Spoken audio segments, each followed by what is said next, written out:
Students, मैं doctor Sanjay Kumar Jha, assistant professor, department of sociology, ABM college Jamshedpur, सह समाजशास्त्र विषय के लेखक।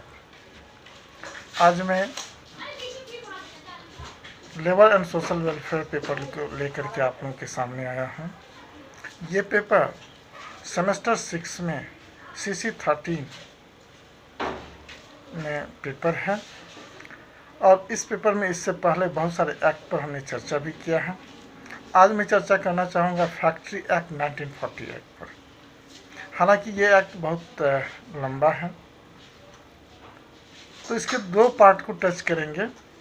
एक फैक्ट्री एक्ट 1948 के स्वास्थ्य संबंधी और कल्याण संबंधी पार्ट को हम टच करेंगे और इसमें किस प्रकार की प्रोविज़न दिया गया है, क्या प्रावधान दिया गया है, उस पर भी हम चर्चा करेंगे।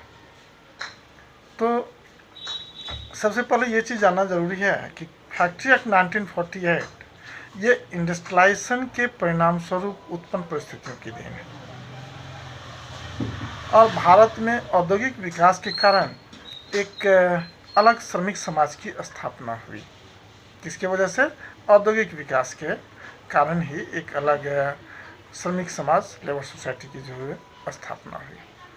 परंतु कालांतर में औद्योगिक श्रमिकों से जुड़ी कई प्रकार की समस्याएं उत्पन्न हुई, जैसे कि श्रमिकों के कार्य की दशाओं को लेकर के, या कार्य के घंटे को लेकर के, या वेतन को लेकर के, अवकाश को लेकर के, स्वास्थ्य को लेकर के, सुरक्षा को लेकर के, इस तरह की बहुत सारे समस्याएं जो थी वो उभर करके सामने आया था। इसके कारण श्रमिकों की दशाएं जो थी वो अत्यंत ही दयनीय होती चली गई। दूसरी बात थी कि ये असंगठित थे एवं असहाय होने के कारण तत्कालीन समाज के जितने भी श्रमिक नियोजक थे वो अपनी मांगों को लेकर के दबाव भी नहीं डाल सकते थे, यानी कि इन नियोजकों पर श्रमिक अपनी दबाव भी नहीं डाल सकने की स्थिति में थी। फलस्वरूप केंद्र सरकार ने क्या किया, श्रमिकों के हित की सुरक्षा हेतु आगे आया और फैक्ट्री एक्ट 1948 का निर्माण किया, यानी कारखाना अधिनियम 1948 का निर्माण हुआ। हालांकि पहला कारखाना अधिनियम औपनिवेशिक काल में 1881 ईस्वी में 1881 में निर्मित हुआ। हालांकि इस एक्ट में बहुत सारे संशोधन होते चला गया, जिसमें कि 1911 ईस्वी में, 1921 ईस्वी में, 1934 ईस्वी में संशोधन हुआ। बाद में देखते हैं कि इस अधिनियम में आंशिक रूप से श्रमिकों की जो समस्याएं थी, जैसे विशेषकर बाल श्रमिक और महिला श्रमिक से जो जुड़ी समस्याएं थी, उस पर ध्यान दिया गया था। फिर भी विधान जो बनाया था वो चूँकि अंग्रेज प्रशासक बनाए हुए थे, उसी के अधीन भी बना था और पूर्ण रूप से भारतीय श्रमिकों के हितों के अनुरूप नहीं था। अभी भी श्रमिक कई तरह के औद्योगिक अनाचारों से जूझ रहे थे, बहुत सारी समस्याओं से जूझ रहे थे। अंततः जब स्वतंत्रता प्राप्ति हुई, देश आज़ाद हुआ, तब राष्ट्रीय सरकार की जब स्थापना हो गई हमारे देश में, तो केंद्र सरकार ने औद्योगिक श्रमिकों के हितों के लिए सुरक्षार्थ फैक्ट्री एक्ट 1948 पारित किया। यह अधिनियम जो है, यदि इसका इंट्रोडक्शन देखना चाहेंगे तो ये अधिनियम जो है भारत सरकार द्वारा बनाया गया 23 सितंबर 1948 को। कब बनाया गया? 23 सितंबर 1948 को। और ये 1 अप्रैल 1949, 1 अप्रैल 1949 से लागू है। और फैक्ट्री एक्ट अब तक पारित जितने भी श्रम विधान से संबंधित एक्ट है उसमें सबसे लंबा एक्ट है ये। इसमें कुल 11 अध्याय है और 120 धारा है। कितना अध्याय है? 11 अध्याय और 120 धारा है। इस अधिनियम को बनाने के पीछे उद्देश्य क्या था? तो इस अधिनियम का उद्देश्य था कि औद्योगिक क्षेत्र में काम करने वाले श्रमिकों के हितों की सुरक्षा करना और उनके कार्य की दशाओं को सुव्यवस्थित करना। ये इनका क्या था? उद्देश्य था इस एक्ट का। साथ ही यदि इसकी विस्तार की बात करें तो चूंकि यह केंद्रीय विधान है, अतः यह समूचे भारत में लागू होता है। यह अधिनियम वैसे सभी संस्थानों में लागू होती है जहाँ विनिर्माण प्रक्रिया, इसकी विनिर्माण प्रक्रिया यदि शक्ति की सहायता से संचालित, शक्ति क्या, पावर, बिजली है, बिजली की सहायता से संचालित की जाती है और वहाँ पर कम से कम 10 श्रमिक हैं, तब वहाँ ये एक्ट लागू होगा।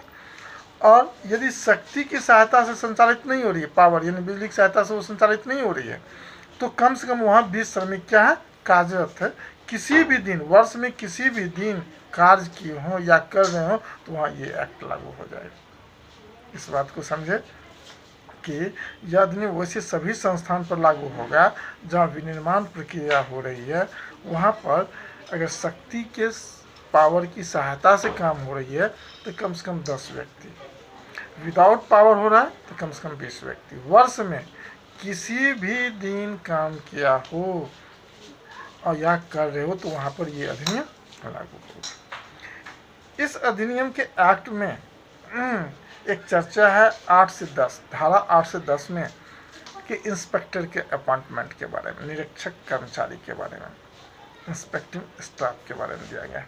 अधिनियम की इस धारा के अंतर्गत निरीक्षक कर्मचारी तथा प्रमाणकर्ता जो शल्य चिकित्सक के प्रावधान को भी इसमें शामिल किया गया है।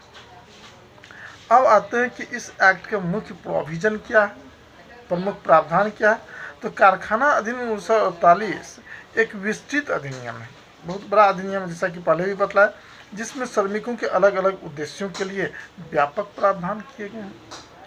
इसलिए इन प्रावधानों को अलग अलग खंडों में उपबंधित किया गया है, अलग अलग खंड में इसको रखा गया है। तो इसमें एक पहला एक चीज़ हम बतलाना चाहेंगे, स्वास्थ्य से संबंधित प्रावधान।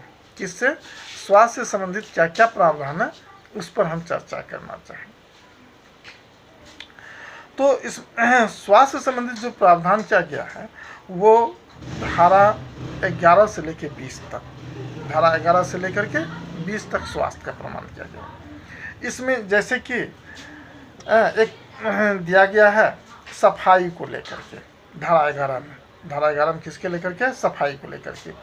इस एक्ट में कहता है, इस धारा में कहता है कि कारखाने को प्रतिदिन सफाई की जाएगी, फैक्ट्री की क्या होगा, प्रत्येक दिन सफाई करना पड़ेगा। सप्ताह में कम से कम एक बार फर्श को किसी कीटनाशक या जीवाणुनाशी से इसको साफ करना अनिवार्य है। दूसरा, वर्ष में एक बार दीवारों की क्या होनी चाहिए, रंगाई पुताई होनी चाहिए। यदि डिस्टेम्पर किया गया है तो कम से कम 3 वर्षों में एक बार उसकी पुताई होना अनिवार्य है। और खिड़की या दरवाजे जहाँ भी वार्निश पेंट किया गया है उसको प्रत्येक 5 वर्ष पर उसकी क्या होनी चाहिए, रंगाई की जाएगी। यानी सफाई की बात हुई, जो फैक्ट्री में जो दीवार के किस प्रकार से प्रतिदिन सफाई की जाए उसके बारे में दिया गया। इसके बाद रंगाई पुताई के बारे में दिया गया और इसके बाद दिया गया वार्निश पेंट के बारे में दिया गया। इसके बाद इसके धारा 12 में देखते हैं कचरा एवं बहिस्राव का निष्पादन, जो कचरा और जो डस्ट वगैरह निकलता है, बहिस्राव होता है, उसके निष्पादन के बारे में भी चर्चा किया गया है कि कारखाना में धुलाई के पश्चात, कारखाना में जो धुलाई के पश्चात यानी विनिर्माण प्रक्रिया से निकलने वाले जितने भी कचरे होते हैं उसके निष्पादन की क्या किया जाएगी, क्या निष्पादन के लिए एक ठोस व्यवस्था करना वहाँ अनिवार्य है इस अधिनियम के तहत। धारा 12 में प्रावधान है। जबकि धारा 13 में है संवातन और तापमान के बारे में, आर्द्रता और तापमान के बारे में है चर्चा। तो फैक्ट्री एक्ट में क्या दिया गया है कि कारखाना के जो परिसर है उसमें स्वच्छ वायु का आवागमन हो एवं तापमान नियंत्रण हो, ये भी प्रोविजन इसमें किया गया है। फैक्ट्री परिसर में इस हेतु पर्याप्त संख्या में क्या हो, रोशनदान हो, खिड़कियों की व्यवस्था की हो, ये सारी चीज़ व्यवस्था है। टेम्परेचर उत्पन्न करने वाली प्रक्रिया को अन्य कमरों से अलग रखा जाएगा और उसके गर्म भागों को रोधन किया जाएगा, इंसुलेशन किया जाएगा। ये भी चर्चा किया गया है धारा 13 में। धारा 14 में जो चर्चा है वह धूल और धुआं, किसके बारे में, धूल और धुआं के बारे में। कारखानों में उत्पादन प्रक्रिया के दौरान जो भी धूल और धुआं उत्पन्न होता है उसका प्रभावकारी ढंग से क्या किया जाएगा, कंट्रोल में रखा जाएगा, नियंत्रण में रखा जाएगा। अंतर्दही इंजनों से निकलने वाली धुआं का निष्कासन खुले आकाश में किया जाएगा, ये भी चर्चा किया गया। इसके बाद देखें कि धारा 15 में उल्लेख है कृत्रिम नमीकरण के बारे में। इसके बारे में कृत्रिम नमीकरण, यानी कारखाना परिसर में नमी की आदर्श स्थिति को बनाए रखने के लिए, आर्द्रता को बनाए रखने के लिए कृत्रिम नमीकरण की भी व्यवस्था की जाएगी और इसके लिए स्वच्छ जल का भी वहाँ क्या किया जाएगा, प्रयोग किया जाएगा। साथ ही धारा 16 में चर्चा है अति भीड़। इसमें कहा गया कि कारखाना परिसर में इस बात पर विशेष ध्यान रखा जाएगा, फैक्ट्री के परिसर में, प्रांगण में इस बात पर विशेष ध्यान दिया जाएगा कि किसी भी स्थान पर अनावश्यक भीड़ जमा न हो। प्रत्येक कर्मकार के लिए, प्रत्येक श्रमिकों के लिए कम से कम 500 घन फुट स्थान की व्यवस्था की जाएगी। कितने की? 500 घन फुट की व्यवस्था की जाएगी। पर इस स्थान सीमा की फर्श से, जो स्थान दिया जाएगा, जो सीमा है, सीमा की फर्श से 14 फुट के ऊपर के स्थान पर लागू नहीं किया जाएगा। यानी नीचा से ऊपर जब जाते हैं तो 14 फीट के ऊपर वहाँ ये नियम लागू नहीं होगा। इसके बाद धारा 17 में प्रोविजन है लाइट की, प्रकाश की। कारखाने के भीतर सभी स्थानों पर प्राकृतिक या कृत्रिम प्रकाश की पर्याप्त व्यवस्था होनी चाहिए और राज्य सरकार उचित प्रकाश से संबंधित एक मानक भी निर्धारित कर सकता है। कौन? राज्य सरकार। तो देखिए प्रकाश की भी व्यवस्था है धारा 17 में। धारा 18 में पीने की पानी की व्यवस्था है, पीने के पानी की व्यवस्था है, यानी कारखाना परिसर में सुविधाजनक स्थान पर स्वच्छ एवं ठंडे पेयजल की व्यवस्था की जाएगी। पेयजल को शौचालय एवं मूत्रालय से कम 20 फुट की दूरी पर बनाया जाएगा और यहाँ सामान्य रूप से या पढ़ी जा सकने वाली भाषा में वहाँ लिखना पड़ेगा जो पीने का पानी, स्वच्छ पेयजल, पीने का पानी वहाँ लिख के देना पड़ेगा ताकि उसे सारे श्रमिक पढ़ सके। और डिस्टेंस कितना होना चाहिए टॉयलेट से? ये कम से कम 20 फीट की डिस्टेंस पर होनी चाहिए। एक और प्रोविज़न है इसी में, शौचालय की एवं मूत्रालय की जो प्रोविज़न दिया गया है धारा 19 में किया गया है।